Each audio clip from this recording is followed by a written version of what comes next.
Hello, everyone. My name is Kelsey Westrum, and I am a graduate student at Morningside College.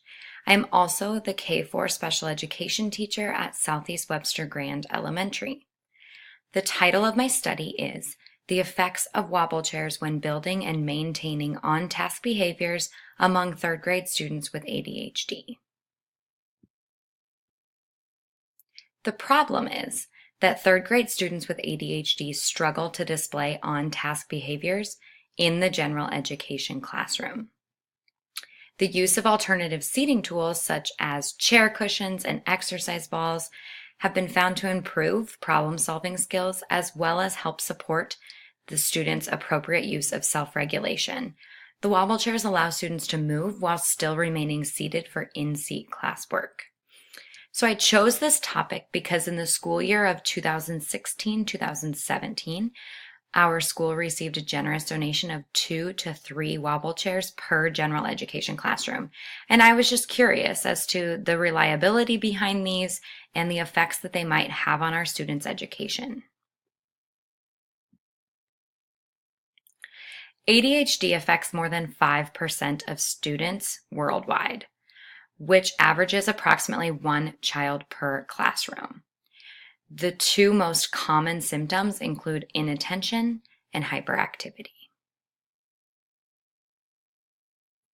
When a student lacks a meaningful attention span, they're more likely to struggle with finishing or even starting an assigned task, which can then begin or continue to widen the gap in their education. The sensory integration theory discusses the relationship between the sensory processing section of the brain and the outcome, which is the adaptive behavior. But neuroscience suggests that these parts of the brain are also involved in movement and exercise.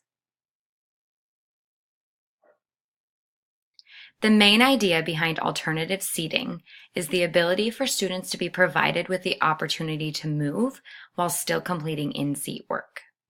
Prior research implies that the use of alternative seating that requires balance can also result in an increase in on-task behaviors. But the problem is that there is little to no research on the effects of alternative seating, and there is no research on the effects of the core wobble chair.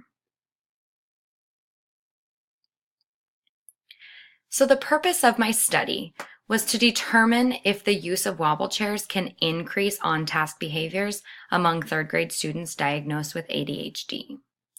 The tools used in this study include the wobble chair, the RTI on-task observation form, the Monitoring Basic Skills Progress, or MBSP, Basic Math Computation Assessments. So it was hypothesized that third grade students with ADHD would show an increase in the percent of time on task while using wobble chairs. Because the wobble chairs would be associated with an increased percent of time on task, it was additionally hypothesized that there would be an increase in student achievement in the area of math computation. This is focusing on addition, subtraction, multiplication, and division.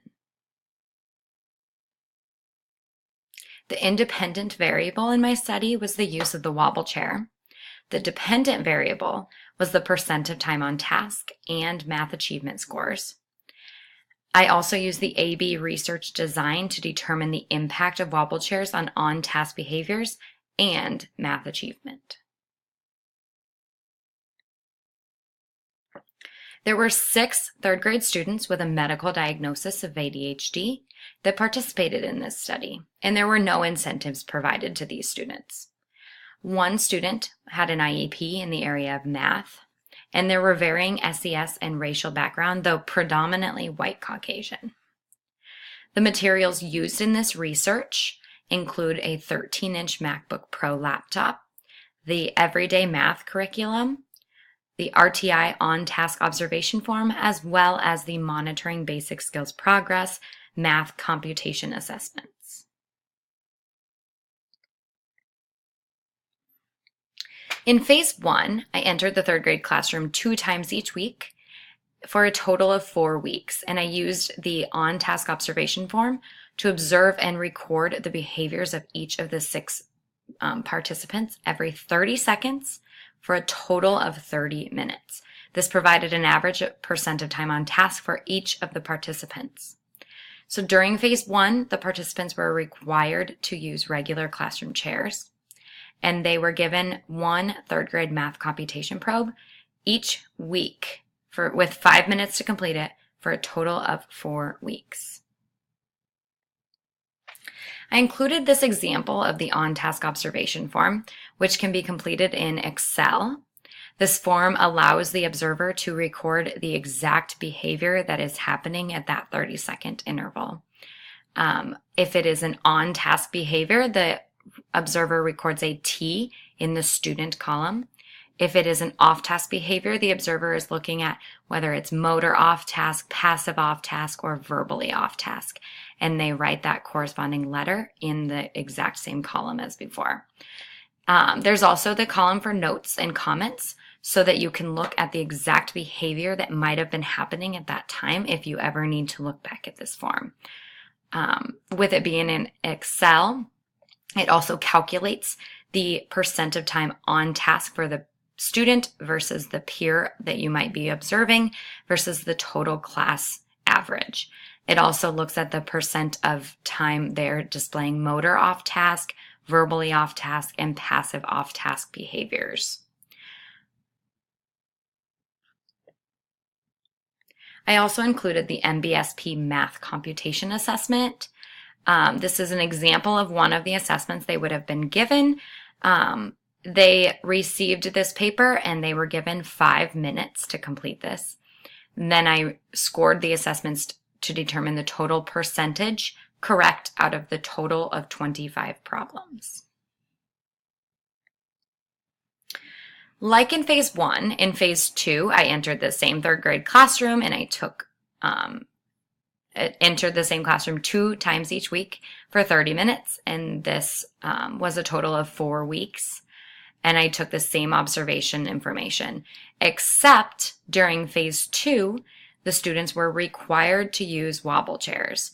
They were given the same third grade math computation probe once a week for 4 weeks, just like in phase 1. So the progress was monitored weekly using the RTI on task observation form and the MBSP computation assessments. The data was then graphed using Microsoft Excel, and the data was analyzed at the conclusion of each of the phases. So, the results tell me that there was a statistically significant increase in both math achievement scores and percent time on task behaviors.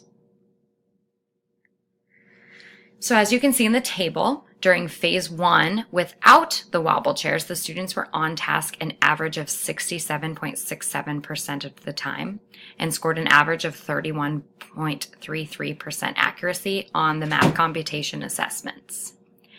During phase 2 with wobble chairs, the students were on task an average of 83.67% of the time, and they scored an average of 69.33% accuracy on the math computation assessments. So therefore, these findings supported my hypothesis that using the wobble chairs would increase the percent of time on task among third grade students with ADHD during the general education math instruction. These findings also supported the hypothesis that that increase in the percent of time on task would also be associated with an increase in student achievement in the area of math computation. And remember, this is focusing on addition, subtraction, multiplication, and division. So this research reinforced the impact that the wobble chairs truly have on students with ADHD. It also provides teachers with a successful strategy to use in their classrooms to help these students to obtain and maintain their on-task behaviors.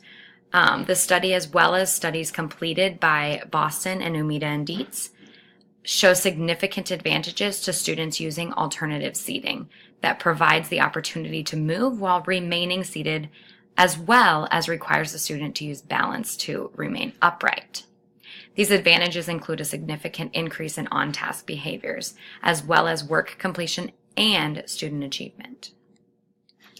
So this research supports the importance of on-task behaviors among third grade students with ADHD when completing math computation assessments. This research also supports the use of Wobble chairs to increase on-task behaviors and to also increase math computation achievement scores among third grade students with ADHD. There were some limitations though. Due to the fact that the data was collected in the spring, there were many interruptions such as snow days and late starts and Iowa assessments. And these interruptions were delays to the data collection. The students were also new to the idea of taking timed assessments. They showed signs of stress and anxiety, such as asking me multiple questions, acting restless in their seats, looking around the room, and not completing the assignment. Due to the fact that the participants' requirements were that the students must have an ADHD diagnosis that was completed by a medical professional, the sample size was limited. Also, the RTI on task observation form could not be considered reliable or valid at this time. So for future research, it is recommended that future research seek to obtain observation and achievement data during the fall when the students are less distracted and busy.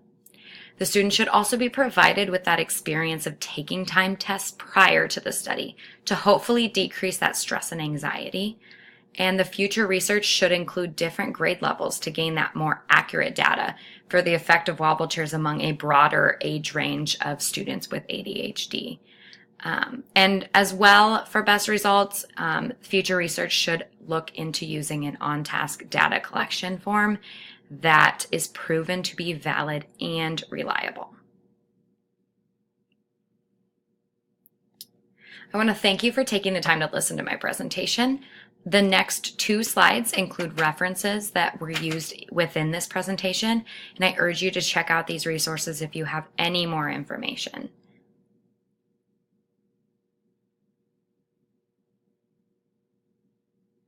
And for further questions, feel free to contact me at the email address shown on the screen. Thank you.